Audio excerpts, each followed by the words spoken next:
everybody to this momentous occasion.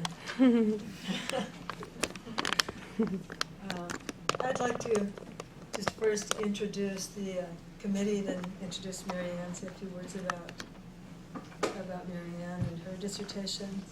And then, just to give you an idea of the program, Mary Ann will be presenting her dissertation to us all for about 45 minutes or so. And then the committee members will engage her in some question-answer dialogue. And then all of you will have some time to do that also, after we've had some discussion with her.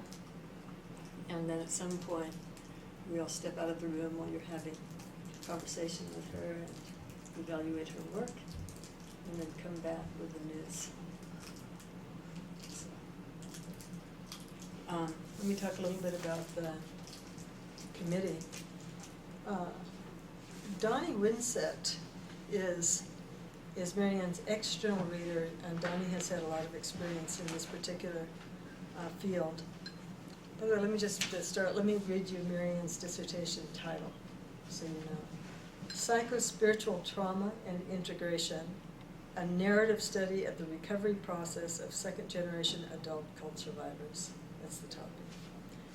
So Donnie also has experience working with cult survivors, but let me read you her bio.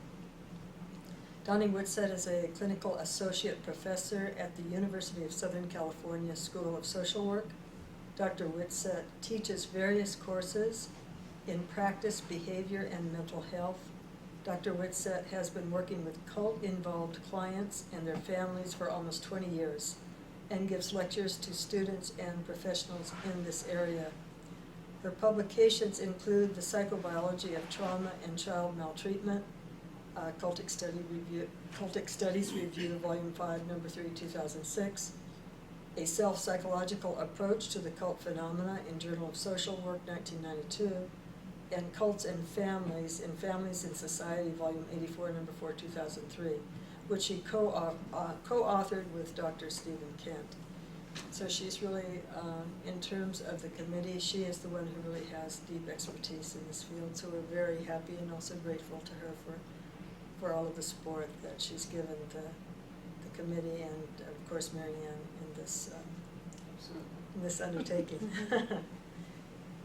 And Daniel Delorier, many of you know him. Daniel was our program chair for some 12 years, for a long period of time. So he's very dear to us and well known to the faculty and to the school. But I thought I'd go ahead and read his bio, because some things that he's continued to evolve in the field, and so I just thought you'd like to hear what he's up to. So let me read his latest bio. Daniel Delorier received his doctorate in 1989 in psychology from the University of Montreal, Quebec, and conducted research in the University of Auckland, New Zealand, and the Chronopsychology Laboratory, Carleton University, Ontario. He lived in Indonesia and has studied the religion and sacred arts of Bali and trained in gamelan music and Balinese dance. He was co-founder of the Montreal Center for the Study of Dreams. Daniel co-authored La Rêve. La Rêve. And more in French. Why don't you say the name? Le rêve, sa nature et une méthode d'analyse. And has published articles, one on epistemology and narrative research, and has co-authored with Fariba Bogzadem, Integral Dreaming. This book has recently come out in 2012. I've only looked briefly. I've read the whole book, but it seems extraordinarily useful for anybody who's interested in dream work. Re-record your message. Press 1. Discard your message. Press 2. Mark your message urgent. Press 3. Replay your recording. Press 4. 6. Are you there, Donnie? Are you still there? Hello? Hey, are you still there? Yeah, but something weird happened. Yeah, we heard that too. That was probably the phone call to Patrick and then. Okay, we're still on. His professional interests in consciousness studies include traditional and contemporary approaches to dreams and imagination, altered states of consciousness, spiritual intelligence, and integral psychology. He is also a practitioner and teacher of unity in motion, a body-mind integrative practice. Danielle was selected as winner of the Templeton 2000 Science and Religion Course Award competition for a course he developed entitled Consciousness, Science, and Religion. So, welcome, Danielle. Danielle is really the authority in narrative research, which is the research methodology that Marianne has used in her dissertation. And I'm Marianne's chair. I'm an East-West psychology professor here, and most of you know me as that. So I'm very happy to be here today with all of us, and Marianne. It's a celebratory event for sure. So she's done excellent, wonderful work. Could you Wonderful tell a work. little bit about your background with the Vita Vedanta and Jungian psychology? Okay. If Sure. My background is in Advaita Vedanta. I studied in India for many years, actually, mostly in the 1970s, and have gone back and forth on a yearly basis since then for the most part. I spend now maybe 2, 3, 4 weeks sometimes a year in India, and have been involved in teaching Advaita Vedanta for many years, since the 70s. When I came back from India for the first time, I came back after having been many years in India. I became very interested in Jungian psychology, because Jung seemed to be a real bridge between the East and the West. And also, I think, maybe for Marianne's dissertation, also the way Jung deals with the unconscious and with trauma in a way that is, I would say that it's non-pathological and very healing. And it gives the client really a way of working themselves, being able to learn how to work with the psyche, to manage the psyche in a way to release trauma, and to also to overcome the hold of complexes. So I think that Jung has been very important to Marianne in her work, and certainly been very, very important to me for many, many years. So as a professor here, I'm teaching spiritual counseling and Jungian psychology and Advaita Vedanta. That's my field. And so we are her committee.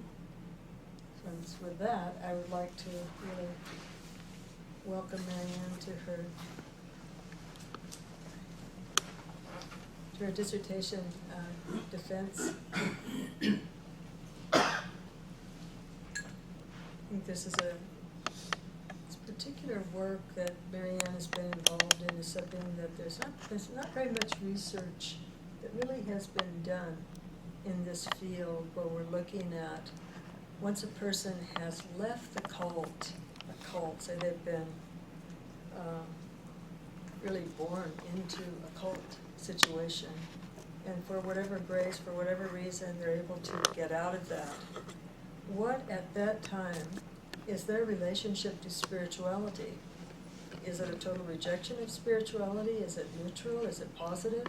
In what way has it really helped them, if at all, in terms of their recovery and entering into mainstream society?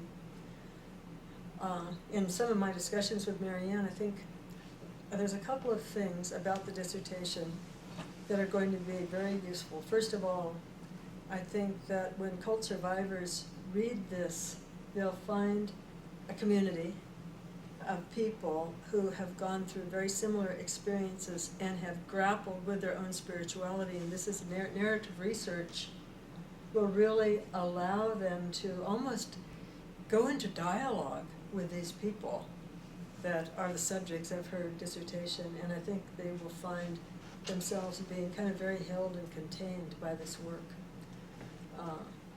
It's kind of like finding a community of people who can share your experience. So I think that it will be very important to people who've had similar background.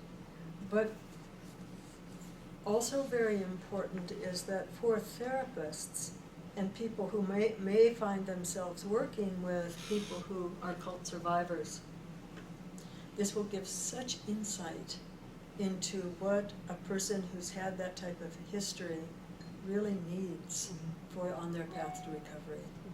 And so I think that the therapeutic community will benefit very greatly from this. And I think she did an excellent job. I mean, it's a huge undertaking, and well done. So with that, I'll save my accolades for later. But with that, Marianne, I'd like to welcome you and ask you to go ahead and begin your presentation. Thank you.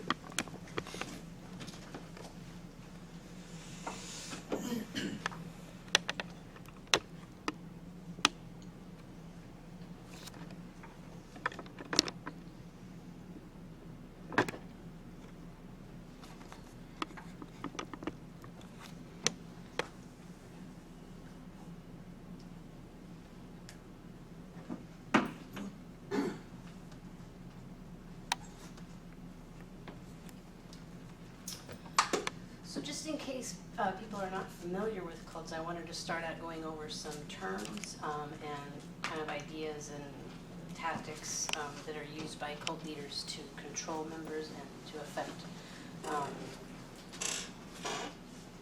having people stay as members. So to start off with, we'll start with terms. Cults, high demand or destructive groups, different organizations that are helping people call them use different names. I decided sometimes the term cult can maybe have a more negative connotation than other terms, but it is used quite a bit. Something I'll talk about later, one of the most well-known organizations that kind of brings everybody together that, for example, Donnie is a part of is the International Cultic Studies Awareness Network, and they use the name, so that's why I went ahead with that name throughout the dissertation. According to Michael Angoni, who is very involved with ICSA, is the group that I'll refer to as that from now on, refers to cults as a particular type of pernicious group. A cult is a group or movement that to a significant degree A, exhibits great or excessive devotion or dedication to some person, idea, or thing. B, uses a thought reform program to persuade, control, and socialize members, i.e. to integrate them into a group's unique pattern of relationships, beliefs, values, and practices. C, systematically induces states of psychological dependency in members. D, exploits members to advance the leadership's goals. And E, causes psychological harm to members, their families, and the community. The next, okay. The next thing,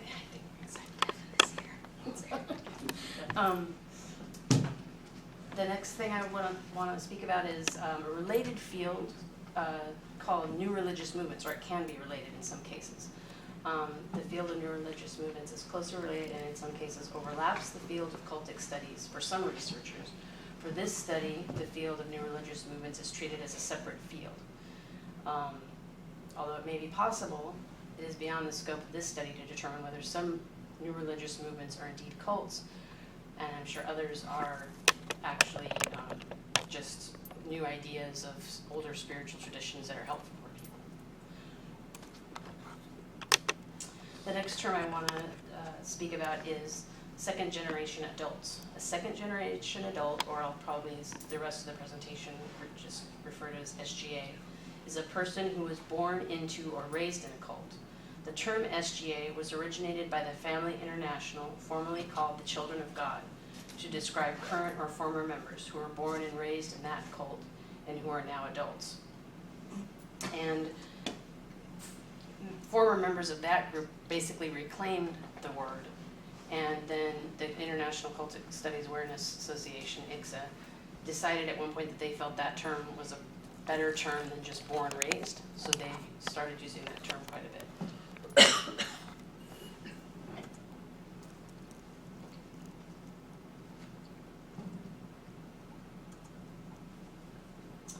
The next thing I want to go over is the traits of a cult leader. Yanya Lalick and Madeline Tobias define and describe the personality and behaviors of a cult leader in the book Take Back Your Life, Recovering from Cults and Abusive Relationships. This is actually a newer version of an older book they did that was very helpful and has been very commonly used in the field of cultic studies and with therapists and anyone working with a cult survivor. This is a newer version of that book with added material.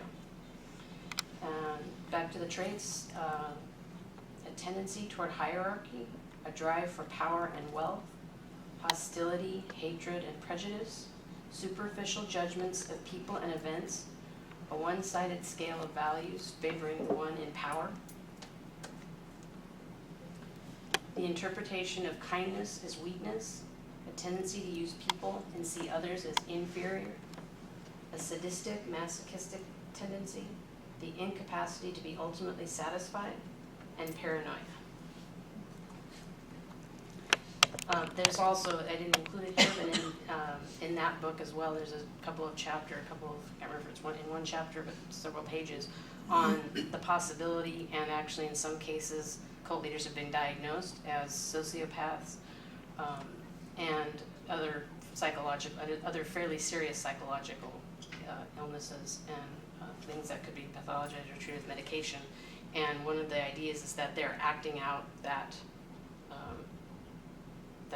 issue by having the cult, by controlling people. They're, instead of seeking treatment, they're taking their illness to the absolute kind of magnified degree and acting it out by being a cult leader. So the next thing I want to go over is the dynamics of a cult, which is, one of them is mind control. Leading exit counselor Stephen Hassan asserts, mind control practiced by destructive cults is a social process, often involving large groups of people who reinforce it. It is achieved by immersing a person in a social environment where, in order to function, he must shed his old identity and adhere to the new identity desired by the group. The more nowadays colloquial term for mind control is brainwashing. And the result of mind control is thought reform.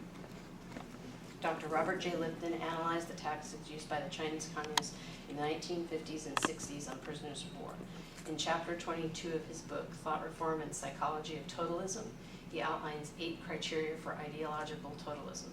These are now widely applied to the tactics of cults and cult leaders. And this is called, in any books that you read on cults and this is discussed, it calls it a seminal work in the field because it applies directly to the experience of cults and cult leaders and their tactics.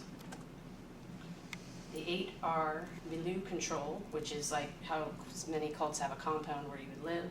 Mystical manipulation, especially the cults that the second generation adults that I interviewed were from spiritual religious cults. So mystical manipulation, where spiritual teachings are used against the person, so to speak, the results of that I'll talk about later. Demand for purity, cult of confession, sacred science, loading the language, doctrine over person, dispensing of existence.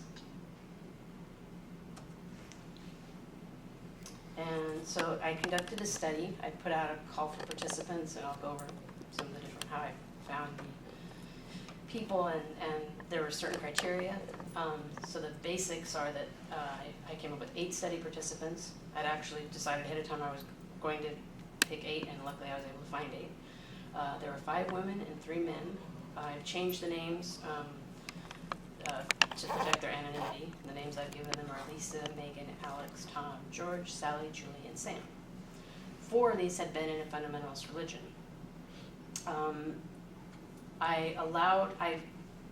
Through working with ICSA, as I mentioned, I found that actually some of the largest cult recovery groups are for people from fundamentalist religions. And they, the former members consider what they were a part of a cult, and cult experts often consider them. They meet the criteria, things that I spoke about before, and so it was interesting. I took the first people that met all the criteria, which they were very important to me and were approved by the HRRC here. So it was very important for me to adhere to them. But they just happened to also be that the first half had been in fundamentalist religions. 7 of the interviews were done over the phone due to the location of the participants, and 1 of the interviews was in person. These are the qualifications. The participant believes they were born into or raised in a restrictive group cult with a religious or spiritual affiliation. The group or leader had significant control and influence over their life. The participant had been in the group for a minimum of 5 years. The participant left the cult or restrictive group at least 5 years prior to this study.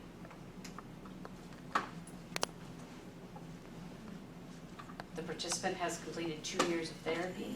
The participant is currently in therapy unless the participant has been out of the cult for more than 7 years. The participant must be able to talk about their experience without fear of re-traumatization. And the next thing are the interview questions that I came up with. One is tell your story of leaving the cult or fundamentalist religion, giving particular emphasis to the spiritual aspect of the journey. Describe the spiritual aspect in terms of your attitude towards spirituality. Was it positive, negative, neutral? Describe if and how your attitude towards spirituality changed or shifted throughout the process.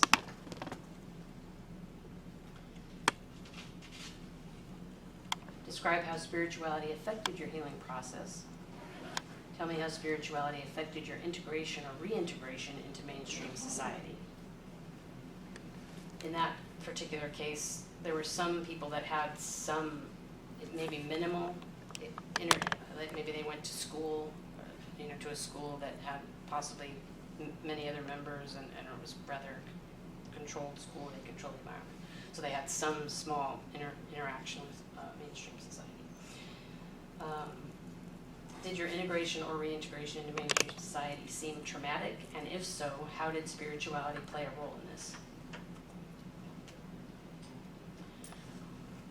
Was your therapist comfortable with spiritual topics? And do you feel this is essential to effective therapy for you and other cult survivors? And the last two actually came out of the first interview. I asked the participant if there was anything they'd like to add, and she started talking about her own experience and things that were important to her. And I asked her if she would be comfortable with me going ahead and adding the last two things she spoke about as questions, so that everybody would answer them, because I thought it would provide some useful information. The 8 is what aspect of your story that held the most importance for you would you like other cult survivors to know? And 9, what do you think would be helpful for other cult survivors on their healing journey? The next thing I want to speak about is the methodology I use. I use a narrative methodology, and a quote by Danielle Delory and the co-author. In narrative mode, knowledge about the world is organized in a story-like manner. The narrative mode is a way to organize accounts of actions with the aim to make sense and derive meaning from events, actual or fiction. Then within the narrative methodology, I use the categorical content form of narrative analysis. Some of the steps that are often used to analyze the content are selection of the subtext, definition of the content categories, sorting the material into the category, and drawing conclusions from the results. In my case, I took, and I'll read some of these later, I selected sentences from the interviews, and then I defined major categories that I come up with, the number and the actual categories I'll discuss in a little bit. And then out of that, actually, subcategories came. Danielle and I were meeting one day, and they just kind of started to come up, these subcategories. And so that's how it came to be organized. And those are like the subtle nuances of the positive, negative, and other aspects of spirituality.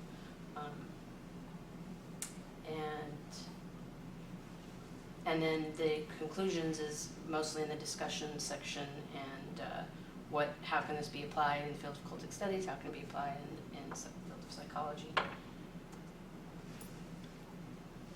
The interviews were all recorded with a digital recorder, and I transcribed all the interviews myself, so I would begin to become familiar, since I was going to be reading them many times. To do the analysis, I felt that it would be important that I heard them the first time as well. I read them several times, as I was saying, and categories was really, felt like I really got into the actual, what is supposed to happen in narrative research, which it basically kind of took on a life of its own. I think it just started becoming clear how I should organize the data and present it. And then the primary research question that I was trying to answer for the entire dissertation and with all the interview questions is, what was your attitude towards spirituality, and what role, if any, did spirituality play on the path of assimilation into mainstream society until the time of the interview? And the primary categories that I came up with, I'll only be speaking about the subcategories in the context of quotes from the participants a little later on. So the primary categories: 1, positive attitude towards spirituality; 2, negative attitude towards spirituality; 3, neutral attitude towards spirituality; 4, role of spirituality in the healing process; 5, aversion or fear of joining groups or a religion; 6, critical thinking; 7, rejection of cult self, dark, difficult time, rebellion; 8, residual emotions and feelings; 9, nature as a form of spirituality. And now I'm going to go through with a short synopsis of each participant, and then a quote that comes out of a category that was kind of a primary category for them, and a subcategory and quote. Lisa had the most positive attitude towards spirituality of all the participants, and she never stopped believing in God. She did, however, want to establish her own understanding of and personal relationship with God. As she left the cult, she was very ambivalent. She knew that she believed in God. She didn't want to, as she, I think, actually said, didn't want to throw the baby out with the bathwater, but she didn't like it the way it was presented. She knew that it wasn't right the way it was presented to her. She knew that it was a distorted view, and she also felt that the cult leaders were keeping her distanced from God, that they were, interpreting and giving her information when she wanted to just deal with God herself directly. And so she did develop that personal relationship with God, and she worked very hard for that in the years that she came out of the cult. And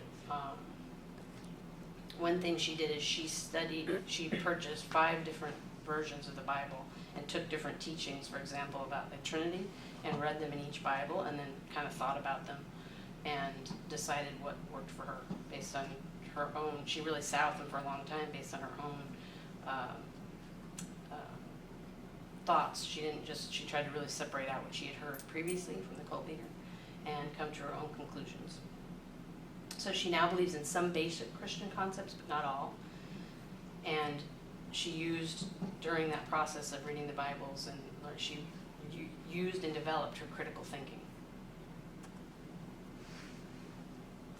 And for the primary category, positive attitude towards spirituality, subcategory, of which there were several, this is just one, was her personal relationship with God, since that was very important to her. And that is one greatest thing about my spirituality and the journey I've been on. It is that I have a personal relationship with God. The next one is Megan.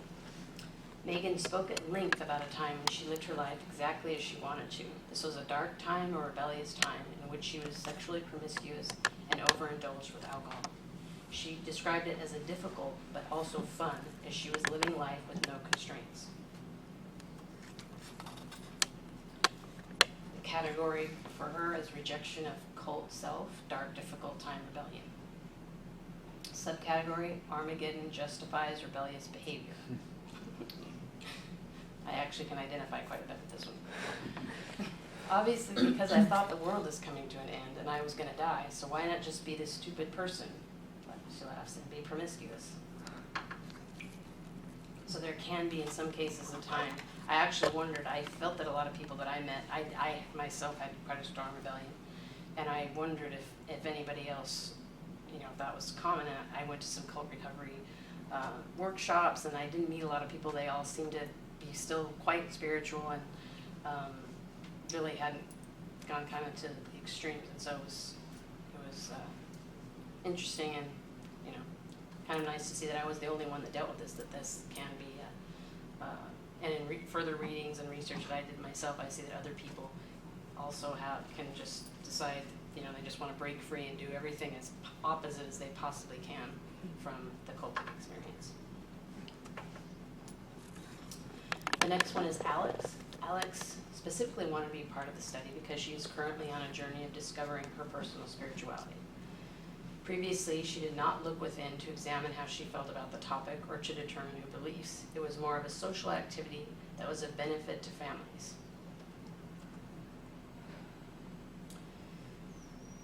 Her category is neutral attitude towards spirituality, and the subcategory is emotional compartmentalization, no spirituality.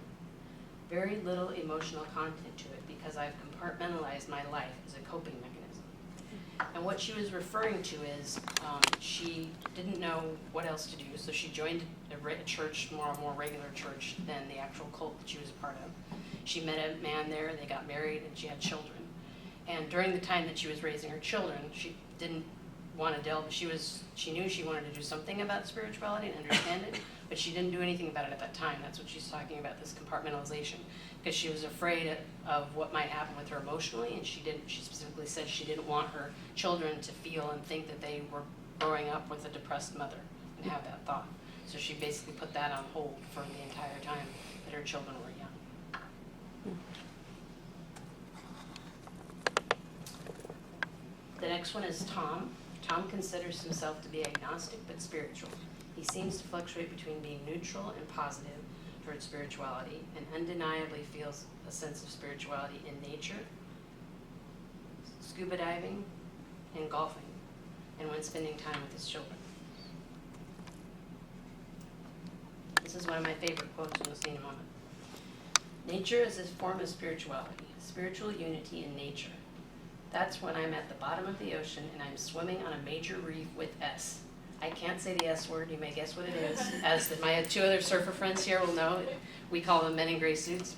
We can't say that word because it might attract them to us. And wildlife and everything like that. At that moment, that's where my spirituality is. I just feel at one with everything that's around me. The next one is George. George went through phases of all attitude towards spirituality that this study sought to explore. When he first left the cult, he was depressed and rejected Christianity. At times, he was pulled back to Christianity. When he saw other forms of Christianity and learned of other denominations through his wife that were almost the opposite of what he learned in the cult, he was drawn to them. For George, the primary category is residual emotions and feelings, and the subcategory is depression. And he said, and then I fell apart again, deep depression for several months. And I went into therapy with a therapist who was a Jungian, and he was also an Episcopal bishop.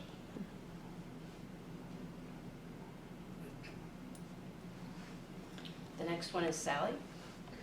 Sally did not use the words positive, negative, and neutral when explaining her attitude towards spirituality. I not 100% alluded to it because I didn't want to direct. I was very careful not to direct, but I would ask questions to try and see if she could use the terms. And it wasn't like she was resisting it, she just had a different way of speaking about things, but they very clearly pointed to the different categories that came out kind of globally through everyone. Sally had a difficult time leaving the cult and then the religion. However, she did not shy away from the hard work it takes to heal from the experience of being in a cult. So the particular group cult that she was in is an offshoot of a more, the religion is actually not really mainstream either. And that's something I didn't explain first, because I hope to do work in this field. I don't plan on identifying myself, particular groups, religions, fundamentalist religions, and identifying them.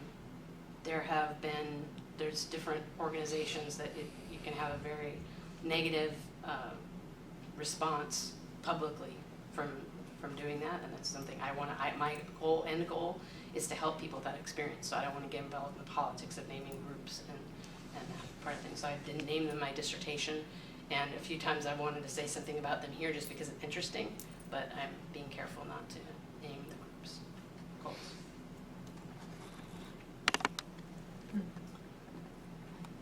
For Sally, the category is aversion or fear of joining groups or religion. And subcategory, a church is not required for spirituality.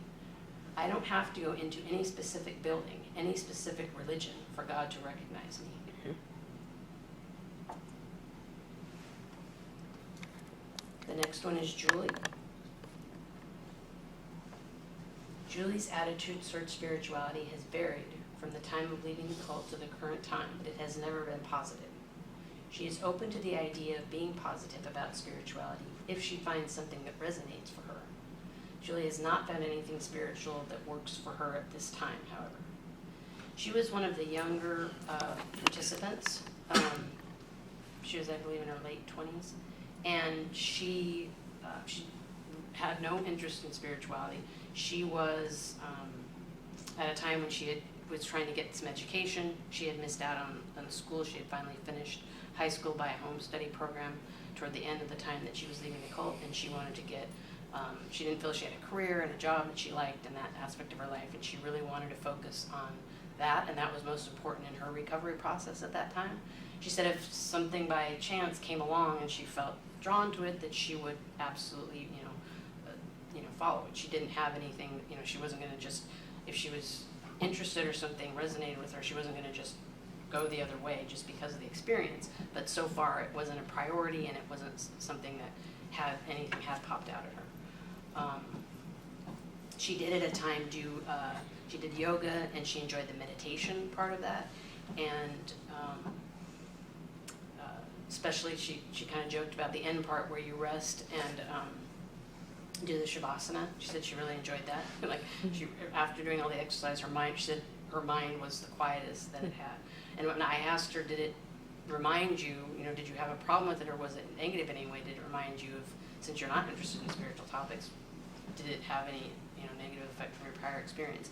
And she said because it was so different that it didn't even correlate as anything similar, and she also didn't consider it spiritual at all for her.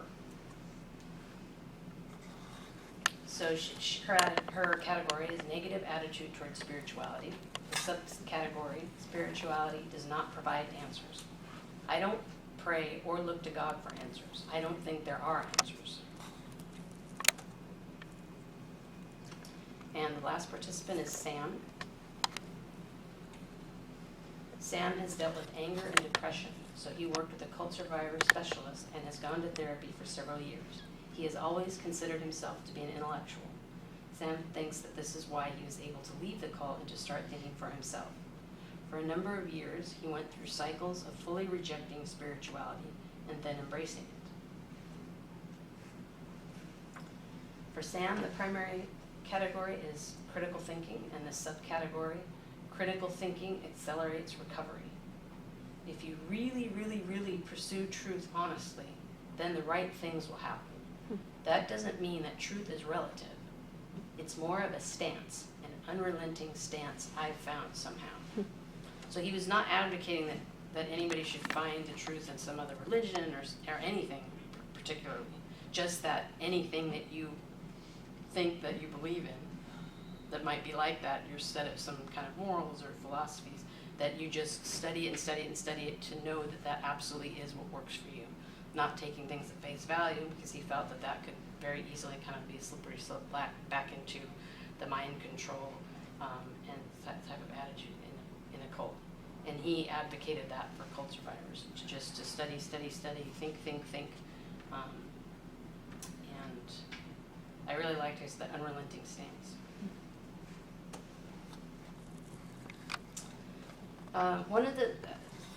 I had hoped that something that might be helpful to the field of psychology would particularly come out of it. And early in the interviews, I noticed that without asking questions particularly related to it, that the participants discussed their, what I'm calling residual emotions. And these were emotions that they were left with after they were out of the cult. And at one point I kind of wished I had added questions, but it would have been too large to cover for this dissertation. And so that's something I hopefully can do in the future, is actually something particularly about residual emotions. As I was organizing the categories and so forth, it came up to me that there were several that large number of the participants experienced this particular emotion. There are also several more that, each one, maybe just one participant or two participants felt. But one of the primary ones was depression, and that was 5 of the participants: Lisa, Alex, Tom, George, and Sam. The next one was anger. That was 4 of the participants: Megan, Tom, Julie, and Sam. The next one was isolation. 6 participants: Alex, Tom, George, Sally, Julie, and Sam. And Sally actually, I believe, used the word isolation 6 times, and I brought that into a part of her narrative and analysis, discussed how she did that and included the 6 sentences. And I found this very interesting because all of them talked about it in similar ways, and it was something that I experienced that I didn't until doing this study. Actually, I don't know if I mentioned yet, this will, I guess, be a good time to bring it up since it relates, that I myself actually am a 2nd-generation adult cult survivor. So I had thought, well, now that I'm out in the real world, why do I still feel this sense of isolation? And several of the participants talked about it as kind of like a self-isolation. You're so used to being different, no matter how long you've worked and been out of it and have a lot of friends and a very happy life, at certain times when something difficult happens or whatever, you could even have people around you or not, but you feel this sense of isolation, which is something that was stressed heavily in probably all cults, not just spiritual or religious, but any cults. They want to isolate you from mainstream society and keep you in this bubble so that you are only believing and understanding those teachings and keeping to be members, giving money, and so forth. So that was particularly interesting. It did not occur to me that would be that common. After the fact, of course, it was like, oh, of course, makes a lot of sense. Another one was suicidal thoughts, and that was Alex, George, and Sally. That was also not all that surprising because at times it can just be so difficult. You've missed out on so many things. It's like, how do I move on? I want to forget about the experience. I want to feel like I'm completely over it. And that didn't happen. So some of the participants would fall back into those feelings from time to time.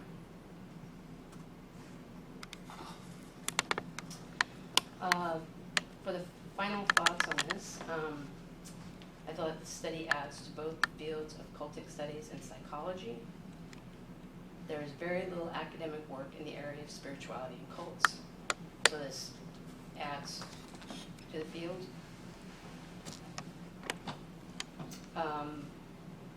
There's been quite a few studies on cults themselves, but there hasn't been much academic research done on the spiritual aspect.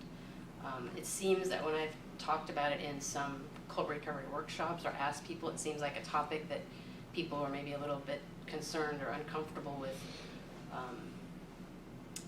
addressing because they thought they knew about that it could have a traumatic aspect, or it could just be very triggering. They didn't know if people would be open to talking about it, which I found interesting, which, as I mentioned earlier, that many people I met, and one of the reasons I came about this study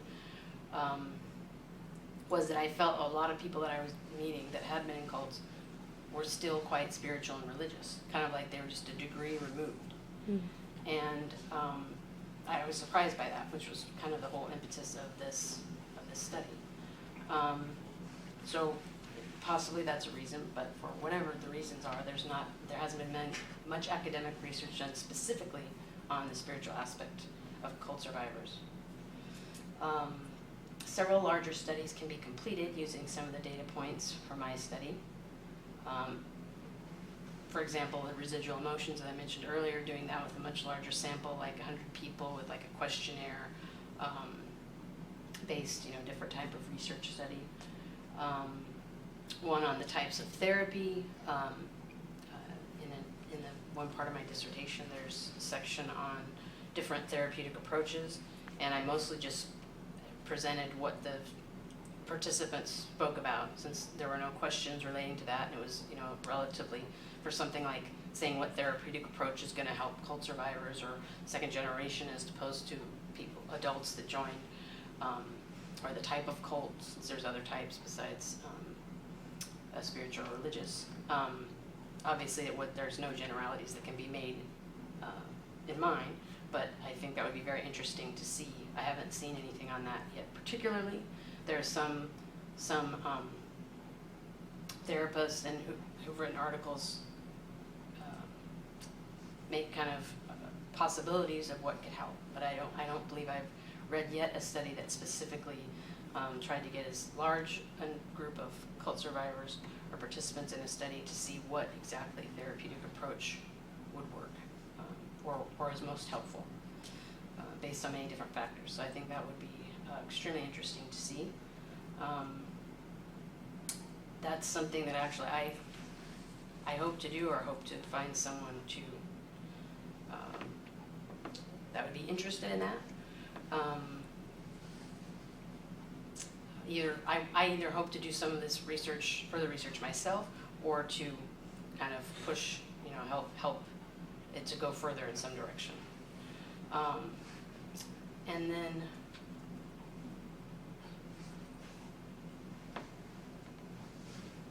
so I've gone through a couple of residual emotions and feelings and therapeutic approaches most beneficial for cult survivors.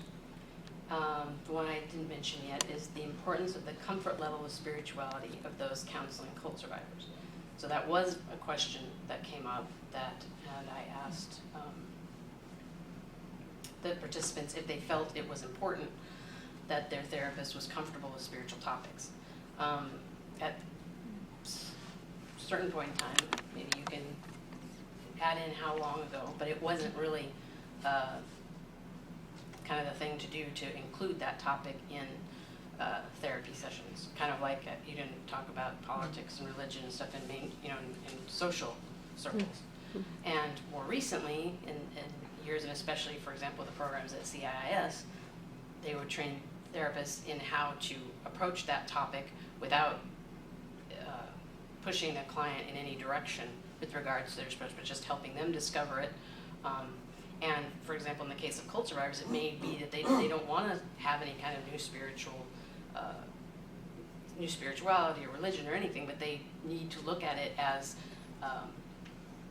a final step in their recovery, as kind of a complete full circle. That's not looked at, being in most cases, most participants, I would say all of the participants in my study and other cult survivors I've spoken to, that it is the source of the trauma.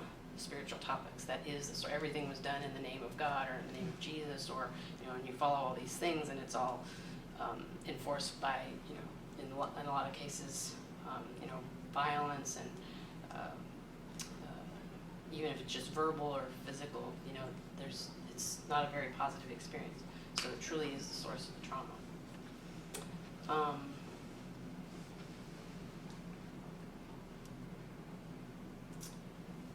So seeing if that held true for a much larger group of people would, I think, also be important. And it might help, something that specifically addresses, it might help that topic of spirituality to be more open and more welcomed in the field of cultic studies.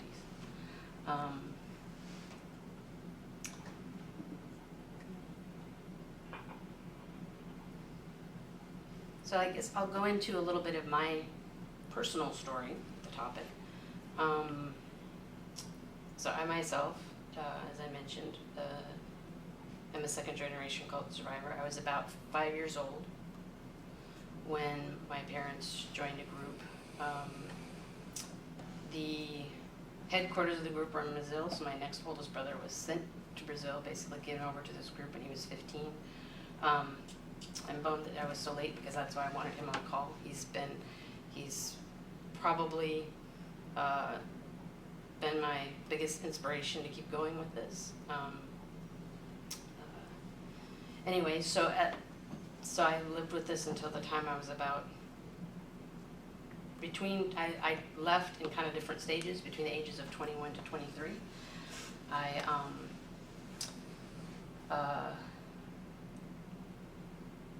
First thing I decided was I went to a very conservative academic school. My mother worked there in order to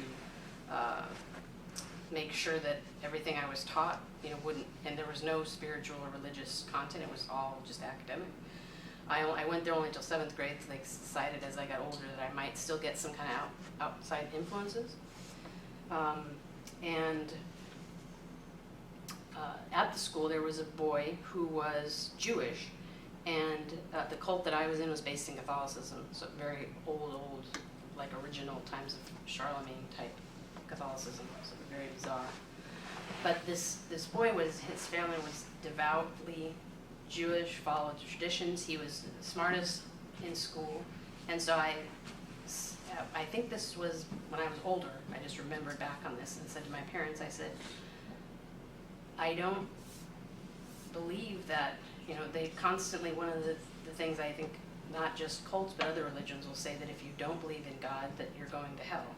And I said, there's no way, Jack was his name, there's no way Jack can be going to hell. He's a straight A student, he's the kindest person you could meet, great guy, his family's great, they've been devoutly Jewish, and that's part of why the parents, so that's part of why he's such a good child, because he's followed all the, traditions and goes to the synagogue all the time.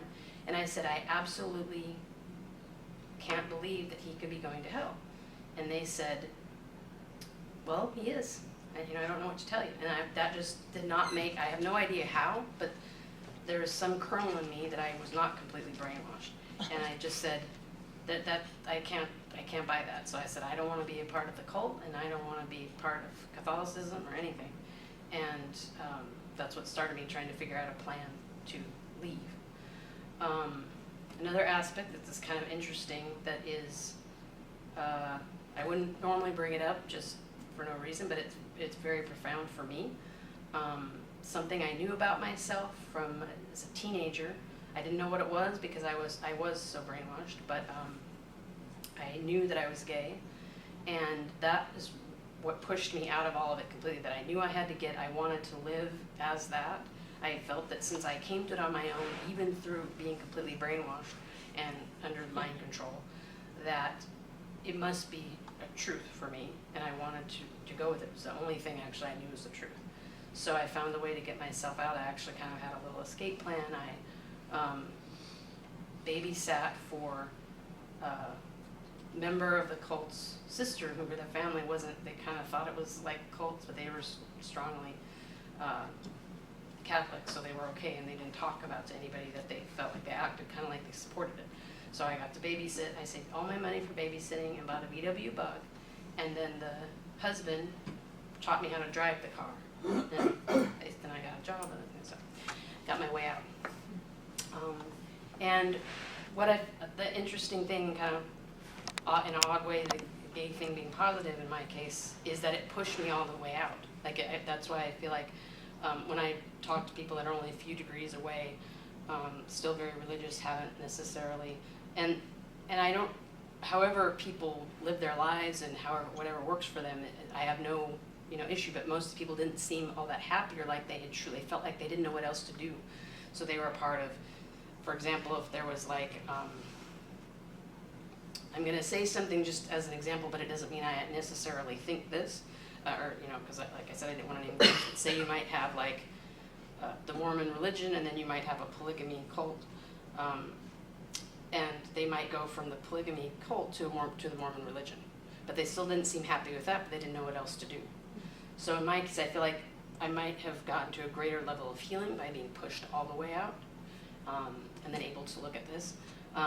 The other thing I want to mention about how I came to the topic, I was actually in a class with Danielle, and I wasn't sure, I kind of thought I wanted to do the topic on gender and spirituality. I thought that would be something interesting to discuss. Possibly even transgender, the spiritual aspect of that, and Danielle said to me, what about your own experience? And I said, really? I said, you've heard a lot about it. Do it really seem, because I thought that's, maybe you shouldn't do it on something that close, close to an experience of your own. It might be too difficult. And he said he seemed to think that I could probably handle it, and that, as I know, the amount of research being done and then tying in the spiritual aspects somehow so it would fit in with the EDWP program. And it just kind of was like, it just seemed all, it was like, you know what? I wanted to, I thought about it maybe for like, I thought I was going to think about it for a few weeks, and I thought about it for like 2 days. And then I was like, no, that I really should do this. And the other aspect he mentions that it might possibly be doing something like this, especially only going to school till 7th grade, and then getting, I got my high school proficiency in California, and then went through a community college, and then I have every degree now, or will hopefully. I went associates, then bachelor's, master's, and now PhD.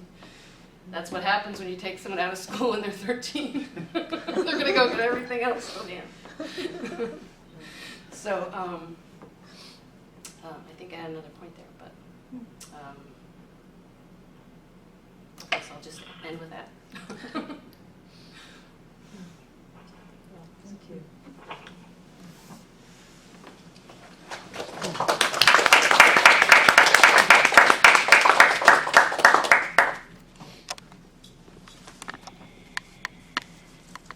Feel more comfortable sitting down for questions.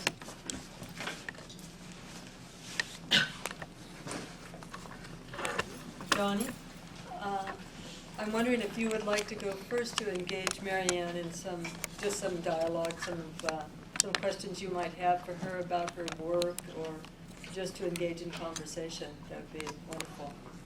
Or can you hear me okay? Yes, we can. Oh, good. Okay. Well, first let me say that I'm very impressed with this. And, Marianne, I think you've done a fabulous job. I really have, and I really do think it's a good contribution to the field.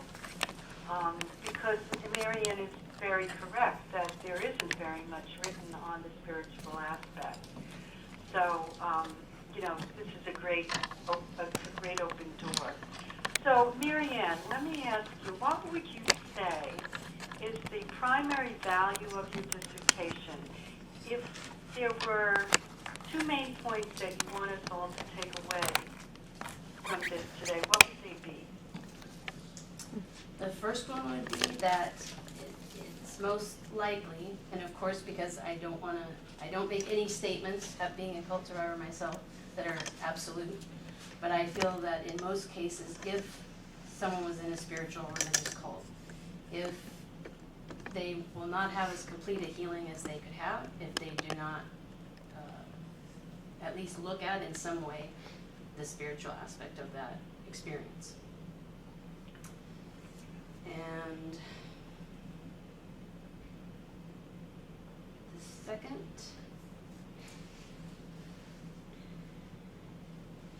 I would think that the importance of it being included more openly and more broadly in workshops and with ICSA and things that I hope to actually put forth, that actually the topic be welcomed and find a way to broach it in the field with cult survivors. Both of those are very, very important. Now, I wondered if you talked with, Carol and Roseanne about that. I haven't had time to yet, but that's the next thing on my list. Okay, that's next week, right? Yes. Okay, yeah. I'm sure they would welcome your input. Okay. Can you talk a little bit about how therapists can benefit from this research? It's similar to what you said, but I wonder if you could just expand on that at all. Mostly just seeing how important it is and how crucial it is for cult survivors to address that, and how careful to be with that, how careful not to try and influence with their own spirituality if they haven't, and even if they don't, or they're very much against spirituality or religion, to not let that enter into the therapy, but to have it be an open, have the container of the therapeutic session as open as possible to the topic, and to let survivors, especially of spiritual or religious cults, know that in some way. Yes, and of course, as you pointed out, any mention of anything related to spirituality or religion can act as a trigger. So you're right. I mean, this has to be approached very, very carefully. Yeah, go ahead. I believe it was David Ward, who I've quoted in my dissertation. I believe it, although now that I'm saying it, I'm thinking it was a female. But anyway, somebody that I quoted that I can't remember off the top of my head talked about including it in the intake form. Like if that was a part of trauma, or if they wanted to discuss it, so they could just be checking off a box or writing a sentence, and they wouldn't even have to, be asked about it in person. That's a very good idea. Good point.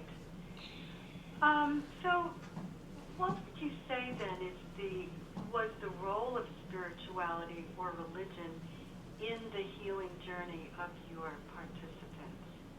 How did it help? I know they had different opinions, positive, negative, neutral, but how do you think it facilitated anyone's healing journey?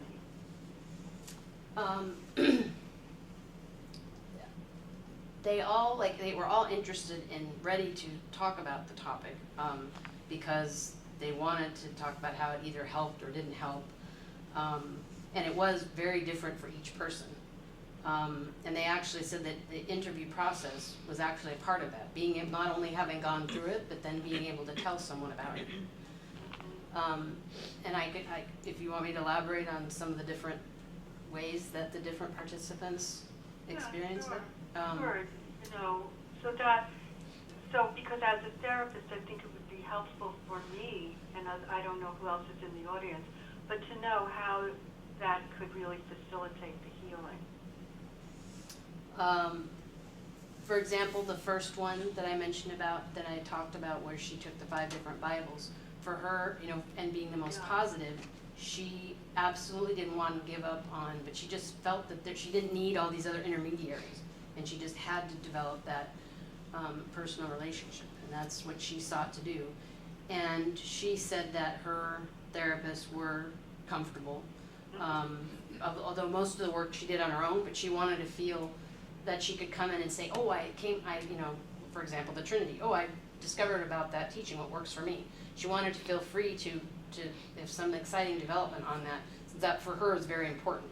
It's a daily practice, a daily ritual feeling. She feels like she has God's grace directing her, and she joked about it, that she wanted to make sure I knew she didn't hear voices, but she feels that it, being open to that, she's like, and she was also very clear that she sees some people who just kind of go in a similar mindset of the cult and just, everything's directed by God. And she said, no, if you have a flat tire or a car broke down like today, that's probably not, it's probably not God telling you I did something bad.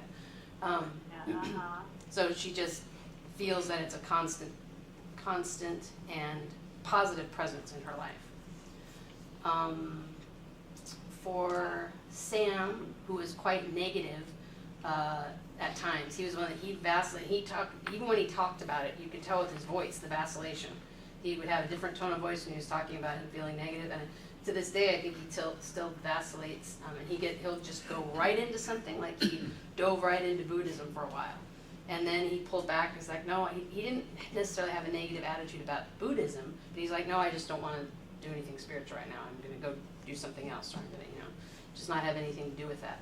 But he said that process, and I believe actually in his case, one of his therapists actually gave him a meditation CD, and said, because he's talked a lot, it was when he brought up his anger a lot, and she knew, she didn't just do this out of the blue, she knew that he might be open to this, because he had probably talked about studying Buddhism. But she gave him a meditation CD, and he said, that he started using that, and it helped him greatly. And it was not necessarily a spiritually based, it was kind of more, I think, a positive messages type of CD. And listening to that helped him resolve his, was a part of, besides the therapy, resolving some of his anger or lessening that. Marian, can I just ask you, I know you had a very small sample, but I wonder if you could theorize about why some people were positive, some were negative, why some people went one way and the other. Do you have any, just conjectures about that? I mean, I know it's difficult to generalize, but I just wondered if you had thought about that.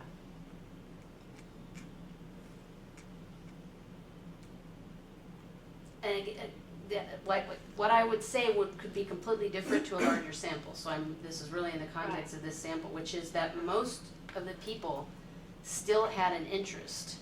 There was only one that truly didn't have an interest, and my thoughts on it are that it possibly is because this has been a part of their life for their entire life, this spiritual, and so they felt they needed to have something along those lines, even if it's different in their lives, because they were so comfortable. It was something that was a part of their lives, their entire life. Good. Carol, I don't know how much time you want me to, talk or question, so. If there's any other pressing questions, Donna, you can ask them now, otherwise we'll move on to Danielle, but you're welcome to talk for a little longer if you have something that you'd like to highlight, or have Marianne highlight. Let me see, because I wrote myself out a list here, but I don't want to take up too much time. Well, here's a question, and you sort of alluded to it in your little vignette about this Jewish boy, which I hadn't heard before. That was interesting to me. In your dissertation, I imagine that all of these people came from Christian groups. It was hard to tell, though. Is that correct? All but one. Tom didn't. Tom was from an Eastern base. So I just wondered if you thought you might have gotten different answers from survivors of, say, a Jewish group or even a New Age group, or the Eastern-based groups, like Tom. I know you can't know for sure. I'm just wondering if you have any thoughts. Well, it's interesting that he was one that was the next.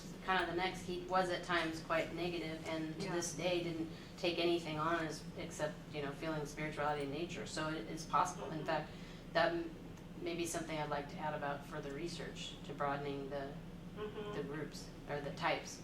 Yeah, I think that would be very interesting to see the journey and how the different groups use spirituality or religion, and whether it has something to do with the groups they came out of. Who knows? Absolutely. And just last question, how can you tie your findings back to your theory base? With the Jungian, I guess it is. Isn't it? Or maybe that's not important in a narrative methodology, since that's not my area. Originally, my interest sits in the East-West, for the West side of psychology program here at CIS. My interest has been in Jungian psychology. Yeah. And then I brought it up in the context that one of the participants had done quite a bit of Jungian analysis. So obviously there wasn't enough to see how, if it would be effective for a larger sample of cult survivors.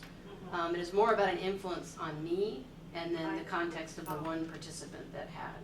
I see. Okay, that makes a lot of sense. Okay, thank you, Marianne. Really, personally, I want to thank you for contributing to the field, because this is an area that very few people are willing to dive into, and you were very brave to do this, and I personally appreciate it, personally and professionally. So thank you. Thank you. Thank you for all the hours and hours of work with me. And My pleasure. I couldn't have done it without you. I have to thank each of you individually. And by the way, I think you did a great job, especially considering that your car broke down. But I just have to tell you, when the day that I defended my dissertation in 1987 was the day the Challenger blew up. And so I know what it's like to go into a defense, with something, with your hands tied behind your back, so to speak. So you've done a great job. Thank you. In my particular case, it may have actually been better because I was taken so far away that I just, when I got here, I just had to boom, go right into it Yeah. without worrying Well, about that's it's just true. going to come out the way it comes out. Yeah, that's true. Okay, Caroline, fine to move on. Thanks so much, Donnie. You're welcome. Danielle, would you like to Sure. spend some time? Well, Marian, I want to congratulate you on having a dissertation in your hands, because we always know a good dissertation is a complete dissertation, one that is finished and completed. So, and you've done it, and so I wanted to comment you on this, on your persistence with all the phases of the data, to having gone through, some of the obstacles that are, only to yourself, some of which you've spoken around your own, traumatic background around this topic, and some of which, you haven't spoken, but that you kind of, came through on the other side with an excellent study. Doing narrative research is not an easy necessarily way to do it, because you really have to go into people's lives in detail, and fine detail. I think the presentation that you were given here just I'd shown you just a little bit of the tip of the iceberg, and it was very well done. And I thought, for a narrative presentation to create such a beautiful rainbow of experience with all the participants, to choose one major subcategory, I think it's a very good way to go at it, and to present the different nuance, the different experience that people go through or went through, in terms of the recovery process. So congratulations! I'm really pleased with the final paper here, and it's quite hefty too. This is double 500 page. pages. So This isn't all of it. yeah, this isn't all of it. So yes. The appendices are not there. And I've seen you being systematic in your analysis, being very meticulous as well, and we saw that as well in your presentation. At the same time, I felt like when we were working together, it was always to kind of like sink it at the deeper level, try to look at the deeper pattern that exists. And I think some of the question that Donnie was asking you was like that, like how does now it kind of links up to other patterns. And so my question to you is something that we did talk about, because when you look at negative emotion, positive emotion, neutral emotion, or attitude, around spirituality, it may feel contradictory to one another, and so often, in my mind, being someone who's interested in the way that it unfolds in time, I thought that maybe there's something inside of the plot, the journey itself, that kind of ties in negative with positive and so on. So I was wondering if you can't speak to that aspect here. Like where the participant was in their recovery, what stage of their healing? Or what did they go through? Did they all go through a space where they start negative and end up positive, or that they start positive and end up negative, or what is the journey that they go through in terms of that different kind of balance of attitude there? In the section in the discussion where after each participant I put the path, I don't know if I've compared yet. I don't think any were exactly the same. Mm-hmm. Or because if it was positive, for example, like for Lisa, for another one, even if they were positive, for example, Sam was very positive, but he had just had some kind of experience at the very end of the cult, but immediately when he was leaving, like maybe the day after he was out, he was still positive, and then he immediately went negative.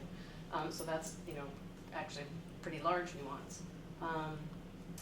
So adding in the subtleties, I would say that they were all different. I'd have to look at each one exactly, but. Mm-hmm. from my recollection. They Okay. were all that.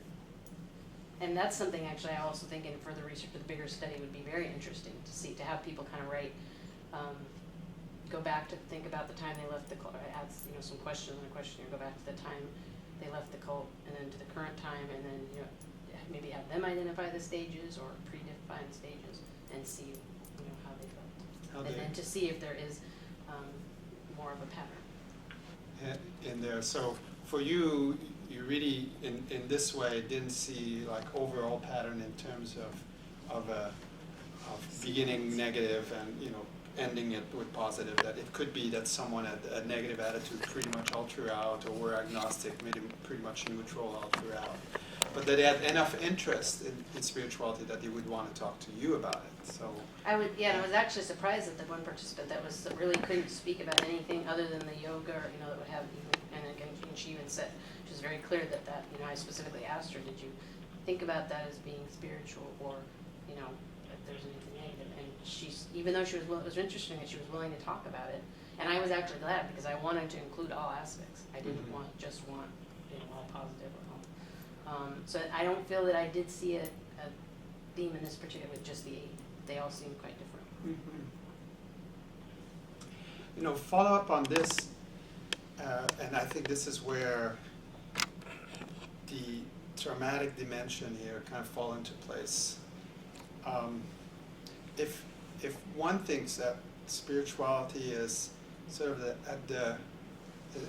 could be seen in at least in existential term, in the way that we hold it here in East-West psychology, that's sort of like at the basis of yourself, like your deep relationship with existence, even in terms of your own being.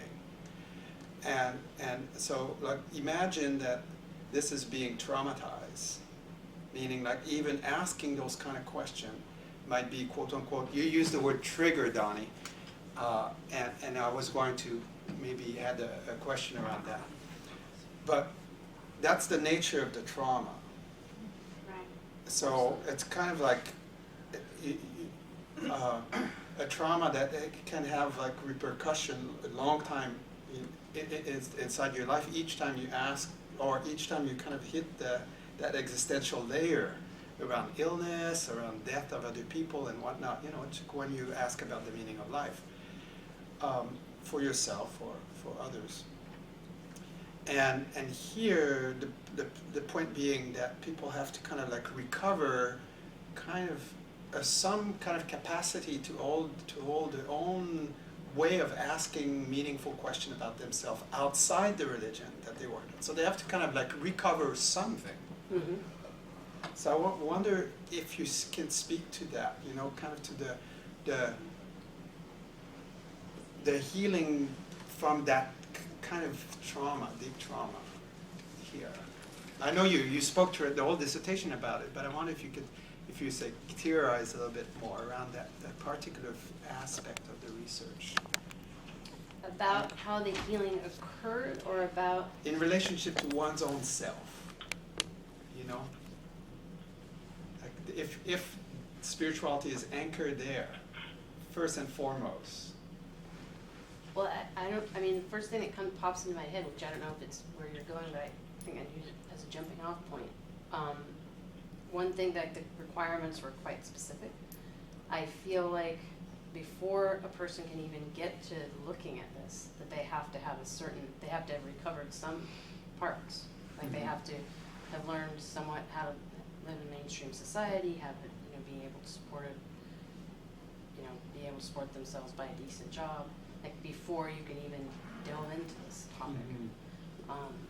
I think that's extremely important to have some kind of stability in the person's life before they even can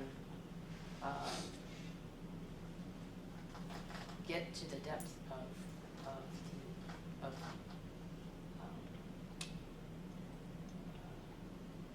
looking at all spirituality. So that in your sample, that for you, by asking them, having been at least 2 years in therapy and have been away from 5 years, so you were kind of like working with highly functional people already. So there may be something, when I'm hearing you in a sense, well, maybe there's a whole lot of the journey that could be more dicey if you had interviewed people that were not that functional around it. I think so. Yeah. And, Uh-huh. you know, I think it would be difficult to ascertain that for sure, because Uh-huh. I wouldn't want to cause a person, to try and face something that they weren't able to yet, or that might trigger so much that it would cause issues that they might not be able to handle at that time.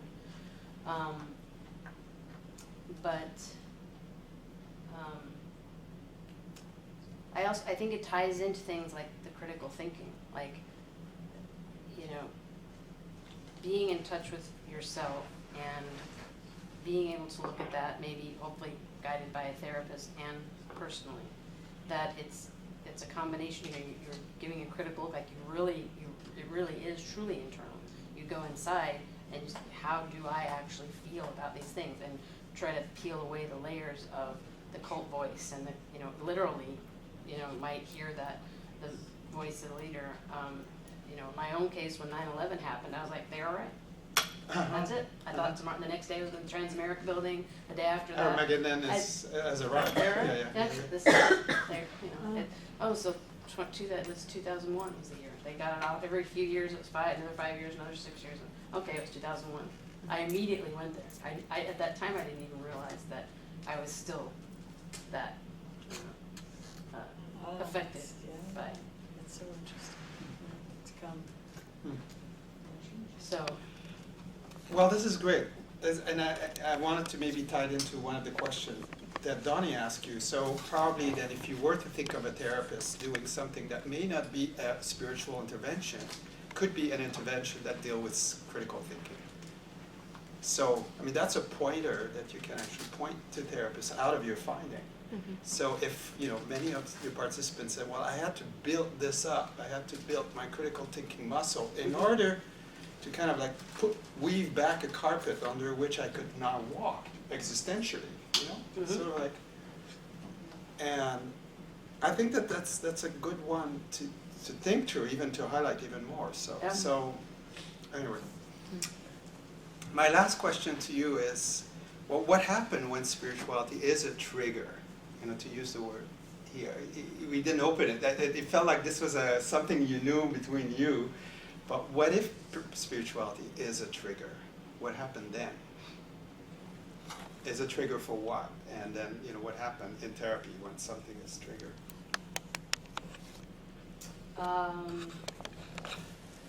I imagine it could be. I'm going to be, being that I didn't go the license track, I did take some therapy classes. I'll answer the best, but obviously not going to be an authority.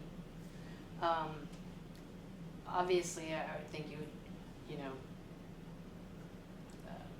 really speak clearly and carefully with the client on how should we just not go into this right now, or do you think it would be helpful?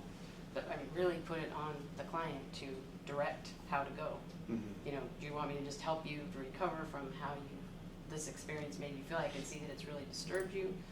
Do we want to just try and contain that, or do you think that you're strong enough to actually keep going deeper and maybe coming out the other side? But really, being careful not to influence any direction with that, Mm-hmm. but being willing to completely back off of it if it's just going to be not the right time, or not enough support systems on multiple levels. Yes, and I've noticed that in your discussion as well. There's kind of like almost like hypervigilance around the spirituality. It's almost like you're saying it's good for you to explore it, but at the same time we have to be hypervigilant because it could be a trigger. Again, connecting back to this kind of trauma place. So, I just for me, this is like a very beautiful study when you start seeing it from all of these different angles. So thank you. I wonder if I could say something in regards to Daniel's question. Sure. Is that appropriate? This is my very first dissertation defense, so I don't really know how this works.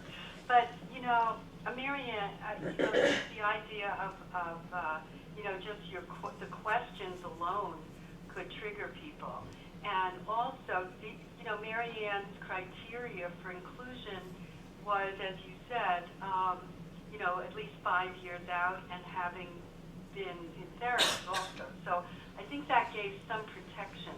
But it's really true that people who have come out of cults can be triggered 20, 30, 40 years later, because that's the nature, as we all know, of PTSD, can be triggered, But I think that they would have not been willing to talk to Marianne at all.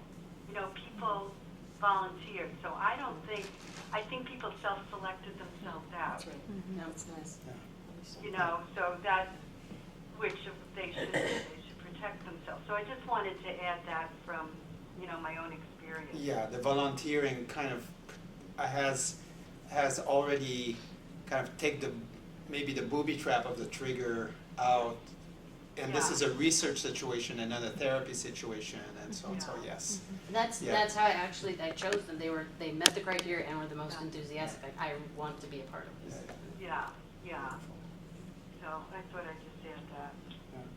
Yeah. And there was one, actually, the continuity. I'm finding different things to have conversation with you here, and I was wondering whether residual emotion was. I was kind of sitting with this because I was wondering whether depression was an emotion or suicidal thoughts was an emotion, and I wonder if the word shouldn't be inverted, like emotional residue, as opposed to residual emotion. Because if you do this presentation in public, some people say, is depression an emotion? It's a syndrome that has lots of Right. emotion inside of it. Anger, anxiety, sadness, and so on. So this is just semantic, but we have many of those here. So maybe here you can look at this one if it makes sense, but to you. That's interesting. Yeah. I mean, it does make sense because I feel like it might be better understood and received in the psychological community as you're Yeah. speaking. I think in the cultic studies, people talk. I think that's why I called it that, as the actual participants and talked about it as emotions, As emotional emotions. feelings. Yeah. I need to feed my meter because I was due to end this time, so it's kind of odd, but I have to come back. 5 minutes. You'll be gone 5 minutes, but Yeah. I'll go on and begin questioning again now. Thanks so much.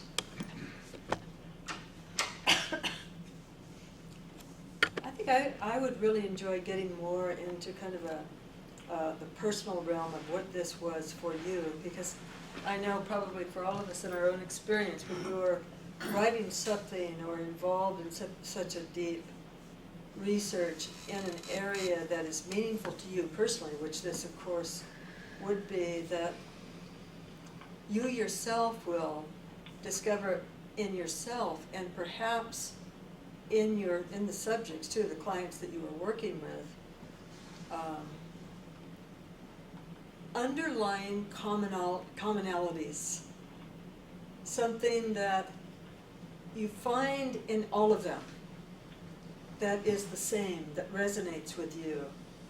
And I would like you to talk about that both personally and kind of your process as you discovered those commonalities and what they were. Or maybe they weren't there, but I would assume that you would be triggered. And I actually spoke about it, I think near the end of the dissertation, and kind of if that was an appropriate section for some of the personal impact or outcomes. Very much. Hopefully I can remember specifics, but on a general level, I found as I read the transcriptions, like I could have said this myself, and for some reason I didn't. Like I could have answered this question with the same answer, and I don't know why I didn't expect that. I mean, as I read it more, I didn't. I guess I thought, so it is coming to me that it seems that, and it might be interesting to see if this holds true even for not spiritual or religious cults, but other types of cults. But it didn't seem the theology or the teachings didn't seem to matter, the experience. For example, the emotional residue or feelings. What would you call anger, depression? In a therapeutic? What would you name? Well, if we're looking at, for instance, a clinical depression, then there'll be a lot of different types of emotions, but basically it's apathy. But there'll be so many other things that are coming into that. But if what you're would the looking name at depression? I would say, well, Depression, anger, what would those be termed? I think that you can call them emotions, but you could be looking at them as also a clinical syndrome. You know, like if you have an anger disorder, then there's going to be all kinds of things coming into that. If you have clinical depression, a lot of things coming into that. But I think just as lay people, will use it almost as an emotion. Like if you say, I'm so angry, or I'm just feeling so down, so depressed, you're talking about a state of being, right? That we could categorize as an emotion. We're not nuancing the syndrome. Right. We're describing the emotional feeling. And I think that's more or less what you're doing there. And so that, seeing that being very similar, I didn't go into all the emotions or residual feelings that people have, but in this case, I mean, they are the dissertation. So that, and also this, another big one is the feeling of always, like, you kind of wish, like, when you started your new life, that in mainstream society, that kind of that's it. And at times, I feel like that it almost seems like it's a really bad dream or something that I really lived that. However, like from a memory perspective or a day-to-day living perspective, it feels like that. But then when difficult things happen in your life, and this was for me, and again, something I was surprised, then these things come up that you think that you're handling it because of developmental deficits that you missed out on as a child, that you think you're not handling as well as you can, or more negative things happen to you than the average person, and it's like, can you really ever completely get away from this experience? And some of the participants actually said, maybe you shouldn't think of that way. You should think it might always be with you. At least accept that. Hopefully, maybe you'll, by some, enough that counseling, whatever, truly be away from it. But I mean, then maybe also thinking that something that was such a part of your life or an experience in life, maybe you don't need to think that you just completely forget about it and it's gone.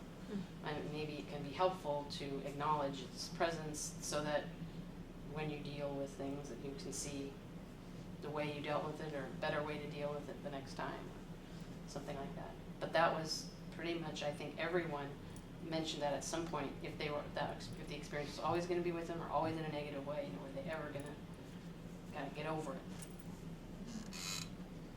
In your own, say in your own process, how, and then you can relate this to the others also. Sometimes I'm thinking, and even as I was reading your dissertation, that in some sense, spirituality, its presence or absence, because there's no kind of a pattern. Some people were negative, positive, neutral, and vice versa. That the it's not spirituality that was necessarily the important component, the most important component of a person's recovery process. And if that was so, I mean, that's also kind of telling, but what would be? What do you think would be, in terms of your own process, what has allowed the healing to take place? Or would you say, well, I started out as an atheist or agnostic, and it was my gradual belief in God or in a higher power that allowed me to heal? Or was that really, in a sense, tangential to your healing process and the healing process you experience with your subjects? It came up in quite a lot of ways. For me personally, and the way I ended up at this school, a friend of mine had mentioned therapists, or actually they weren't therapists, that ended up not being the best situation, but it set me on a different path. They were interested in, they did, the work that they did with people actually was hypnotherapy and shamanic work, shamanic journey and so forth, and I found that interesting. And oddly, or not, probably not oddly, the person who led this group, it ended up being a little bit cult-like. It was a little bit too much, trying to get people to come back all the time. So I exited that particular situation quickly. However, my interest in spiritual topics didn't go away, or and I found it interesting for me personally, and sometimes I even forget about this. When at different points in my life, I, led this very rebellious, was pretty much a, punk rocker, had a mohawk for a long time, and, first thing I did when I moved to San Francisco, I shaved my head, as my brother will remember, because he found the person to do it. But before I left, I was barely out of the group and everything, but maybe for like a year and a half, but I was still somewhat involved with my parents. Before the time for me really getting out was when I moved to the Bay Area from Central California. But even there, I found myself being drawn to different things. Like,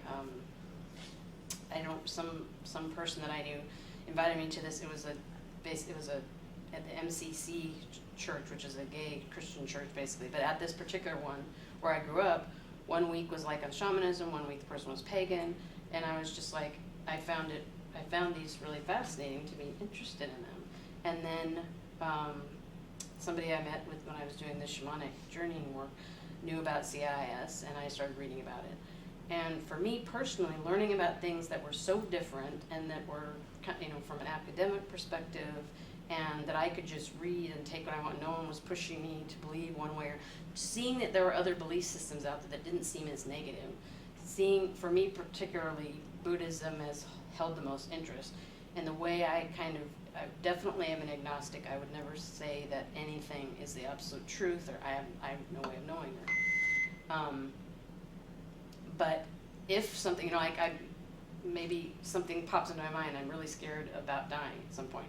Well, then some kind of Buddhist, reincarnation, karma, whatever, all of that can kind of assuage that feeling for the moment, and then I can move on. Doesn't mean that I took that for my absolute truth, but just like, well, it could be about this. So it gave me an explanation, and then I can go on with my life.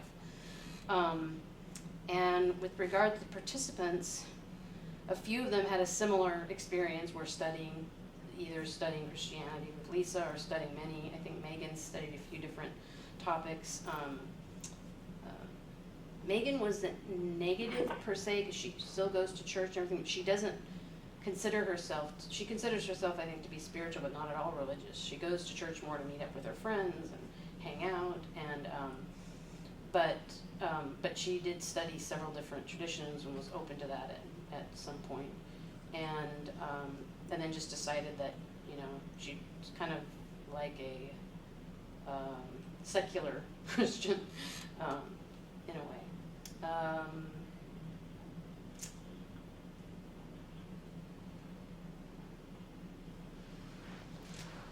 Oh, and an interesting thing that Tom, who was really only wanted to speak about nature as a form of spirituality, that was actually the only thing he could verbalize. He said he really did have a deeper sense of spirituality, but it was very internal, and I don't know that he didn't want to verbalize it. I don't know if he even can.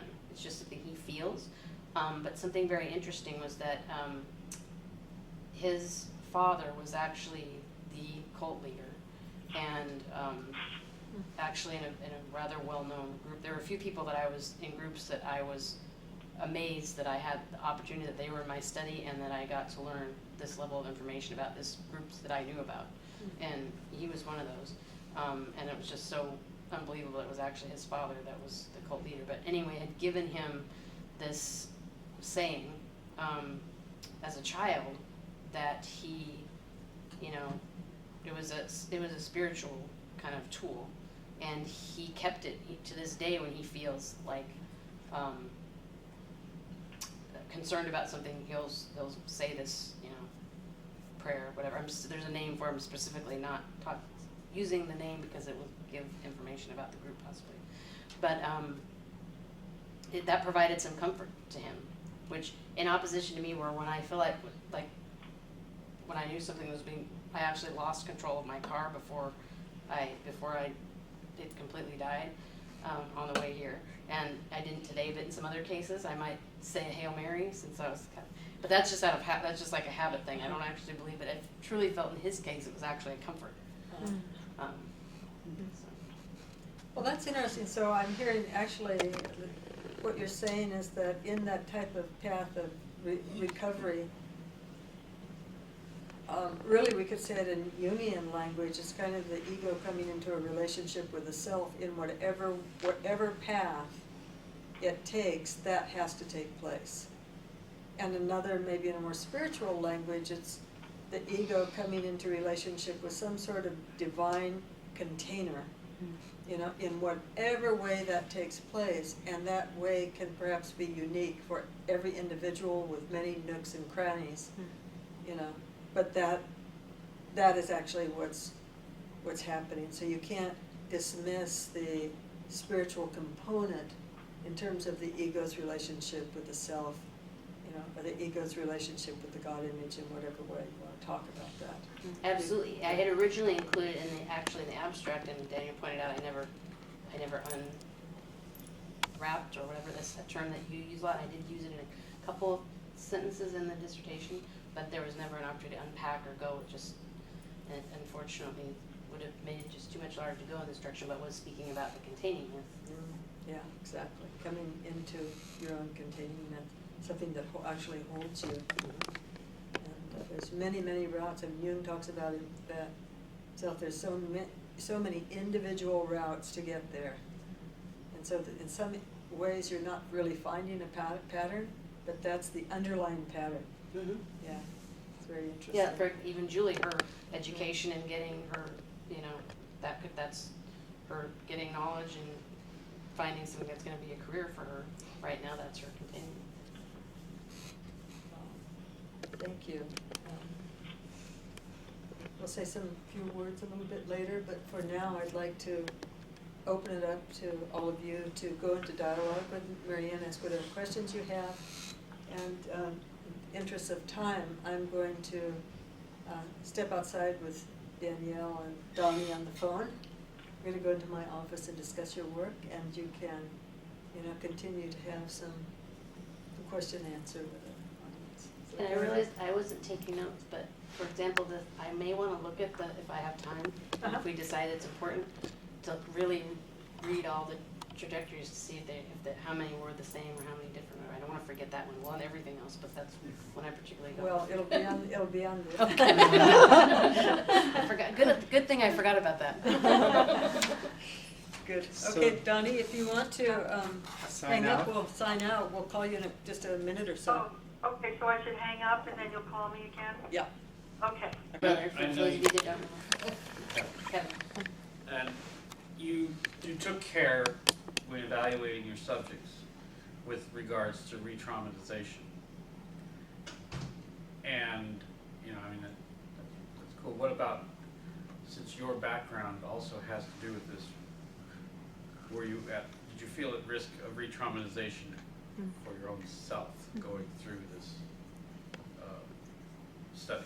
I did actually, which is why I really asked, when I asked Danielle, I was like, he knew I was serious, like, do you really think, and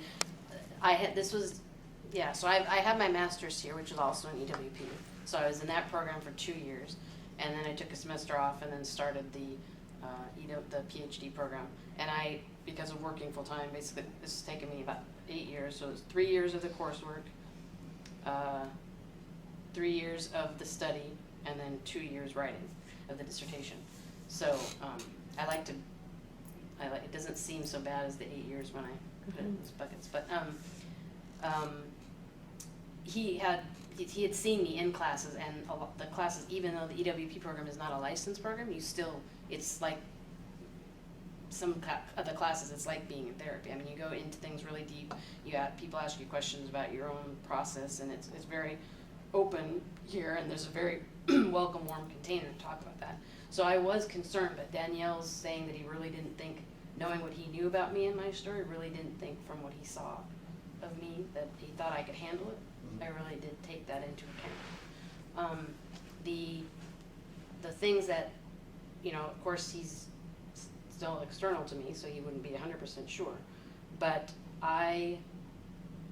all the participants wanted to know a little bit about my story before we started the interview, either at the beginning or the end. I mean, for one, for example, who wasn't interested in spirituality, she wanted to know at the beginning, because and then immediately after she heard my one of the most important things to her was that I was an agnostic, that I had no particular spiritual, that I wasn't going to influence her, that tell her that she needed to be, the only way she's going to finish her recovery is to become spiritual right now, and that was really important to her. But also it made them all comfortable. And that they wanted to hear my story, and they wanted to know that I had this experience. Like that was how I was able to get these really candid, really, genuine, just, deep interviews and the, responses to the questions. So seeing that, and they all thanked me and said that it was one of the most therapeutic pieces of their own recovery. Like they felt like, even the therapist, or like it was like one of the best therapy sessions they ever had, the interview with me, which I had no idea it was going to be like that. Like I was like blown away by that. So that helped me to, seeing the importance of the work, seeing how it helped these people, helped me not to go down like too much of a negative path. The other thing that struck me was that you had said that there were these various emotional states and feelings with regards to depression and suicidal intention and whatnot. And the other one that you said was kind of emergent was isolation. And I was wondering if that had anything to do with the contrast between the cult being largely a group situation and not knowing the exact nature of the cults the participants were involved in. I don't know how dense that group activity would have been, but it would seem that once they're out of the group, that isolation would almost be natural. I mean, because they're not involved in the cult. You mean not feeling isolated? No, I mean, feeling isolated would be a contrast to the group experience of having been embedded yeah. in the cult. Isolation as a relief, maybe.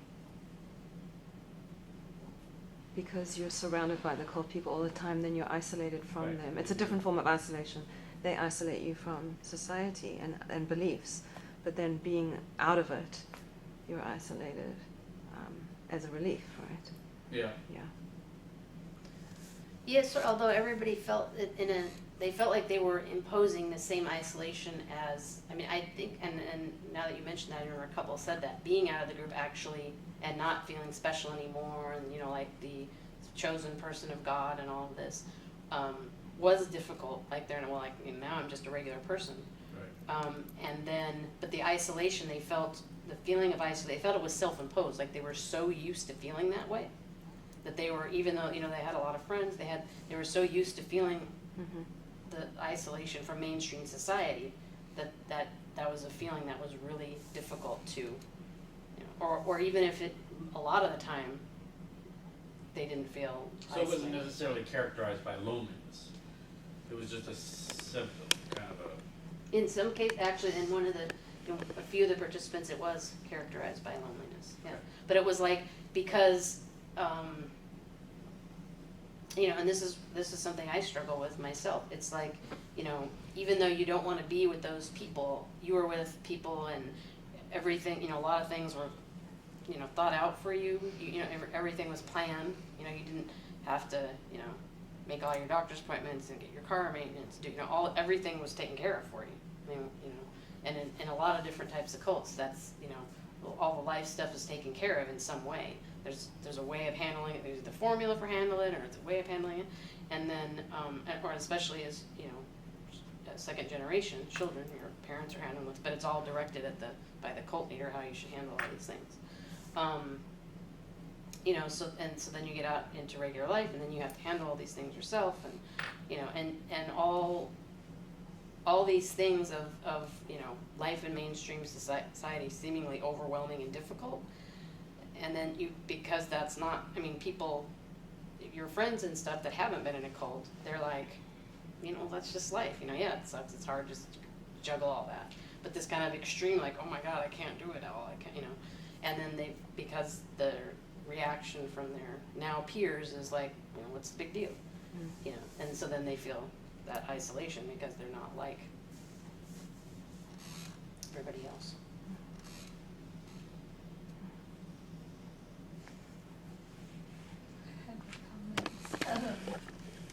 Just when you guys talking about that isolation, I'm thinking it sounds like to me, regardless the cult is good or bad, you are raised in that community, so it's like in this society you feel isolated because you are not in your culture. Exactly. Yeah. So I'm thinking about the also cults is like your part of your identity. Identity. Yeah, very much part of the identity. Yeah, Yes. and a real sense of belonging. Yeah. Even though it was really negative, you had a real sense of belonging. Mhm. There was a lot of instances where you were surrounded by a lot of people who all believed the same thing. I mean, there is a comfortable aspect. Which, for example, I don't know many survivors of the group I was in. I don't know many people that have left it, and I know a lot that are actually that are still in it. You know, through some people I grew up with or have some minimal contact with some people that are still, and I think from the people that have that I'm in touch with that have left but are still like pretty extremely religious, and being in touch with some of the people that are still in it, that's part of why they don't want to leave. They don't necessarily, it's not all positive, but yeah, they don't want to give up that such a strong sense of community.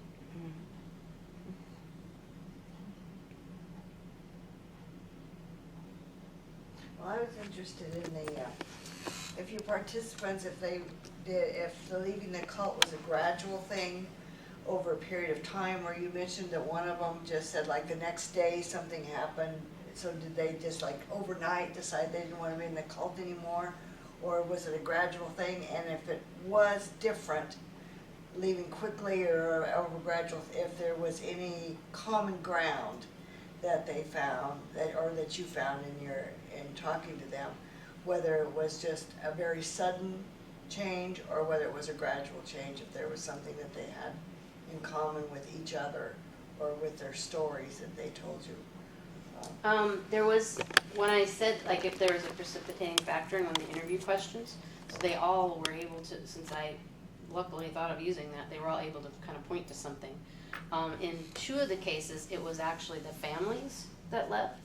So in the case of Alex, her father had previously been like a minister or something and had studied a lot of Christian topics, and he would constantly get into arguments with the leaders of this particular cult. So they would do the equivalent of like, well, it was kind of like a gentle, there was an excommunication with if you follow these rules, you could get back in. It wasn't like a permanent excommunication. Mm-hmm. So they would constantly, and then in this particular cult, there's a word for it, which, I didn't elaborate on that. And I'm not using exact terms because it would give away the group possibly. But there's a word for that in this, and that would be an example of loading the language. Like there's all kinds of words I could throw out to you in the way I answered the phone as a child and everything that you'd be like, what? Yeah. You know. And the one I was in, a lot of them are Brazilian words, so, or maybe in Portuguese from Brazilian Portuguese. So, and anyway, so they would constantly have this, excommunication, follow the rules, get back in, because the father was, and then finally, the father just said, I've had enough of it, and, finally the group said they'd had enough of it, and they permanently excommunicated. They said, you caused too much trouble, you're out, we don't want you to, which is unusual. But apparently, he wasn't being completely brainwashed. But his wife and the children were. So, but I guess in this particular group, they, like the mother and children couldn't be in, I guess, without the father or something. I don't know how to actually, but like the Alex said, my mother didn't know what else to do, so we had to start living in mainstream society. So, and I think she was about 19. So, and then she was the one that, when she, a few years later, joined the church because she didn't know what else to do. And then found somebody to get married.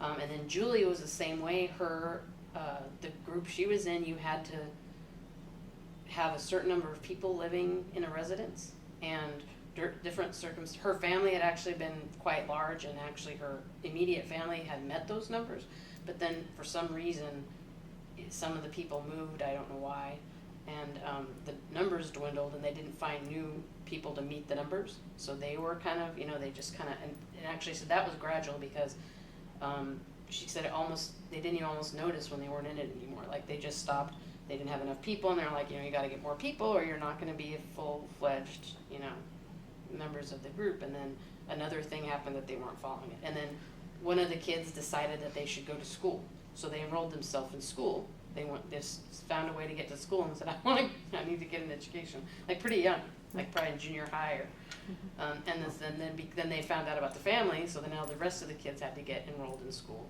because the one getting to the school, notified there's a family. So those two it actually wasn't their choosing.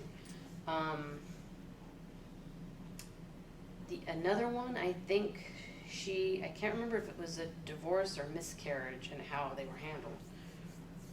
It was one or the other, and it just went so poorly. And the only people supporting her around these situations were people from her work, and nobody from the cult was to be found to help her dealing with these, I can't remember if it was the miscarriage and divorce at the same time, or which of the two was the final one, because she had two things. I believe the way the miscarriage was handled was what made her decide to leave, and then a divorce with someone who was also a member, allowed her to kind of finally. So I would say in some way, I guess they were all in a way stages,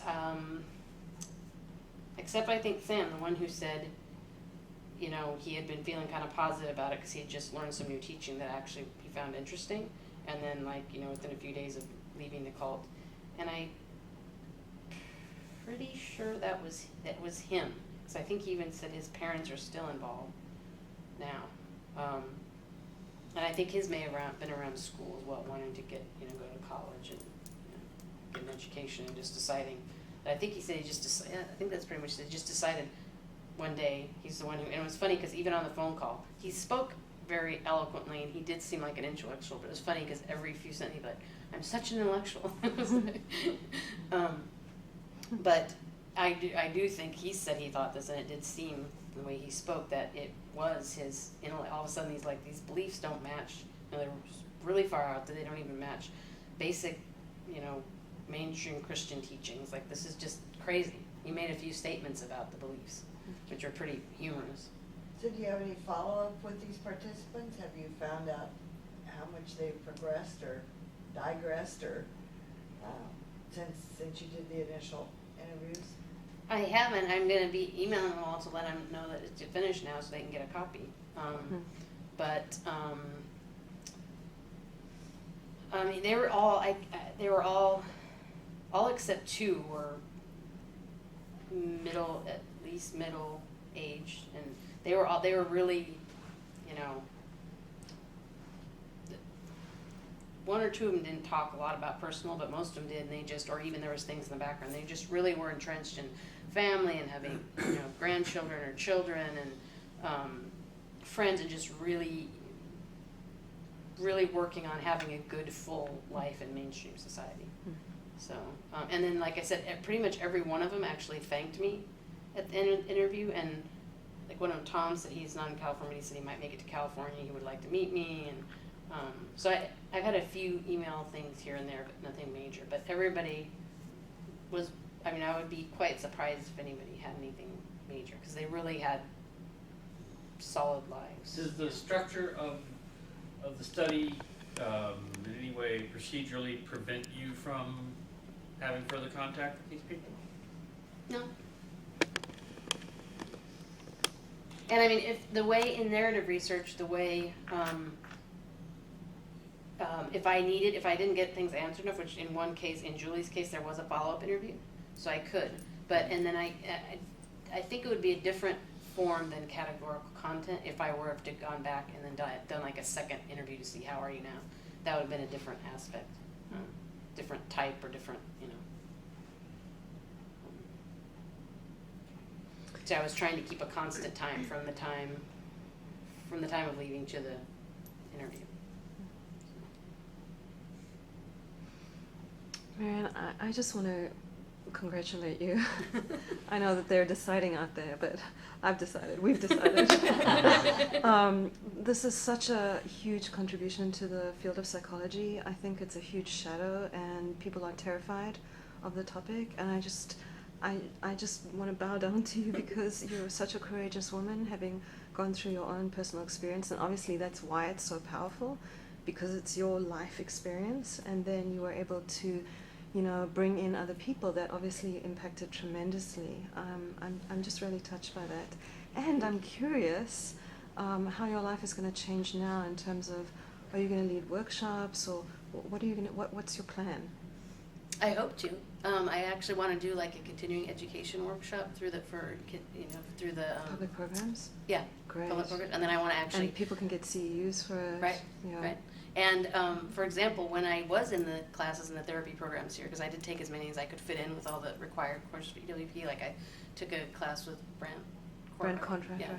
And the spiritual counseling ones with Carol, and other ones with Brendan. Uh-huh. Mm-hmm. And when I would bring up the topic, either some are like, I wouldn't want to have to counsel someone because it'd be too much. I don't think I could handle it. And then others were like, I don't know what I'd do if someone came into the room. Right. If someone came in my, sat down in a chair and said. So I think, I don't know if there could ever be a whole class in it, but I think another thing I'd like to do is teach at least a couple of days or something classes within some of the programs here. But the biggest thing I think would be the continuing education. One, even if nobody happens to come in, I think it just might be interesting. Like, it's different. I've been searching a lot, so don't tell anybody. But so far, nobody's doing this. Right, So. right. And what I'm really curious about is, depending on how severe the trauma is, the ramifications of what people, where people land up in their life is just terrible. I mean, multiple personality disorder being one of them, PTSD, as someone was saying, 20 to 30 years out.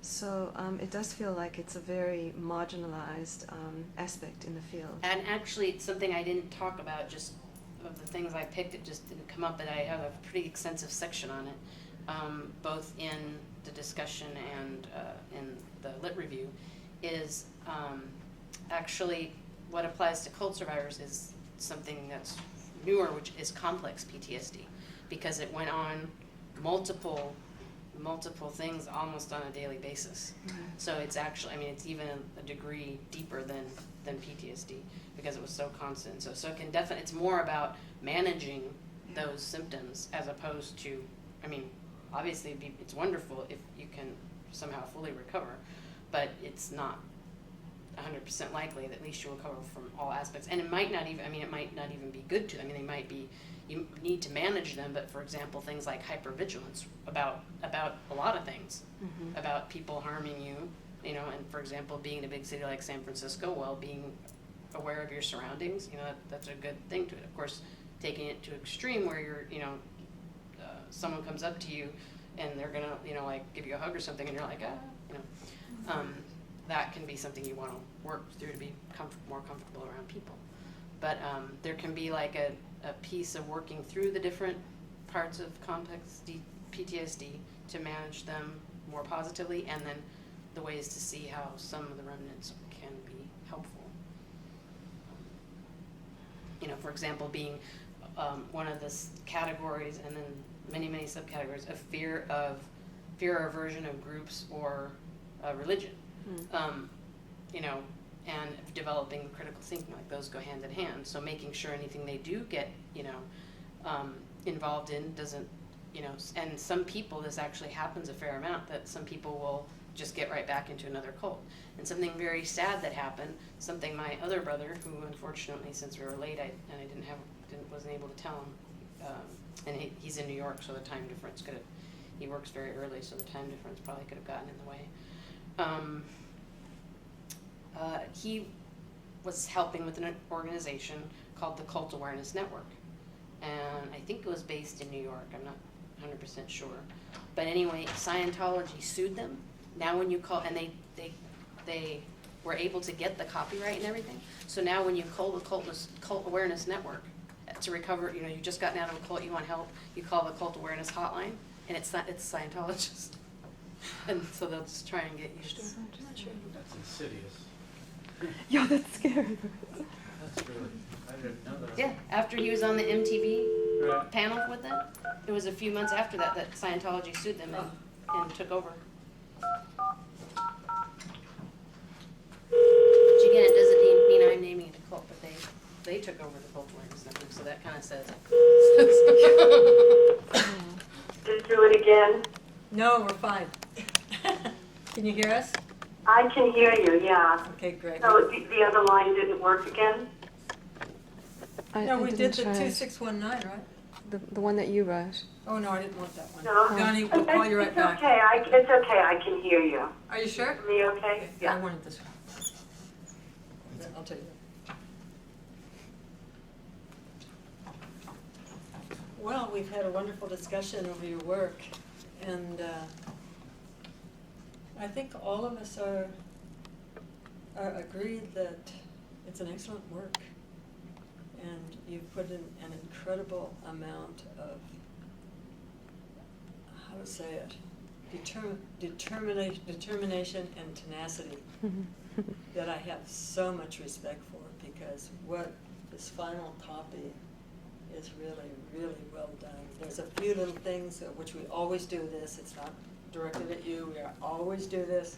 There's a few minor revisions, like for instance, basically Danielle's, how do you say that, Danielle? Going just from a the emotional suggestion. residue, to make that little change, and then we'll wait to have the technical edit done and have those few little grammatical changes, and actually, that is it. And so, I would like to really congratulate you, Doctor.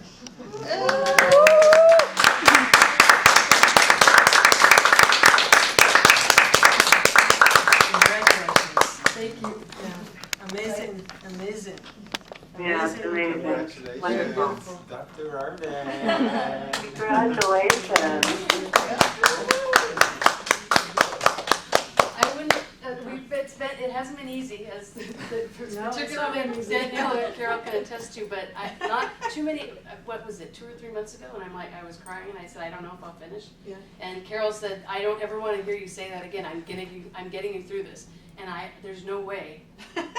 There's no way. I mean, all the way back to the masters. There's no way. Yeah. That I mean, and I feel that knowing my background, like that's you wanted this for me as an accomplishment, and to help me on a personal level.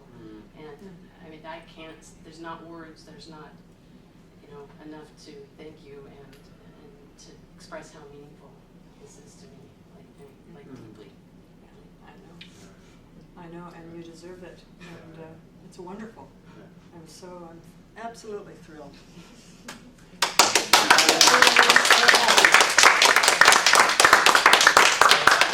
I do believe this work deserves wide dissemination and distribution, and so I hope that you really go to the conferences, that you give the workshop, that you write the book, the articles. I mean, there's definitely, you could excerpt the the story and create a book just based on the story. The dissertation stand on its own, but you could even have a more trade press type of book out of this.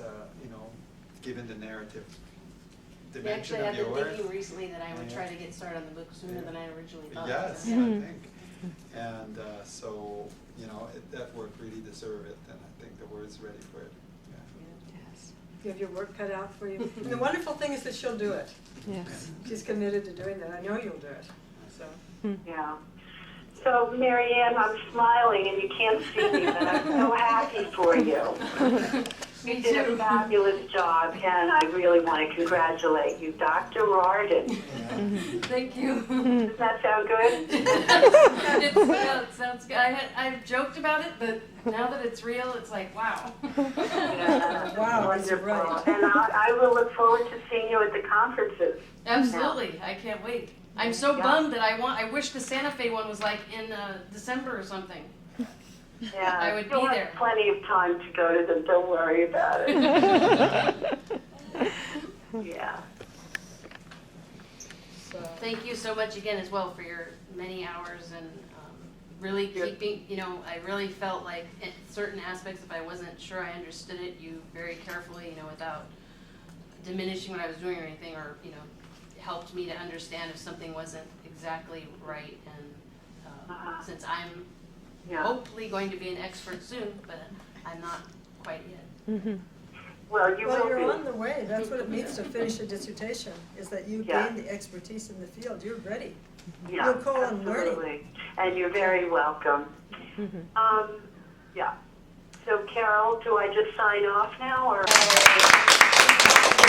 And that will bring this wonderful dissertation defense to a close. And thank you again so much, Donnie. You did so much.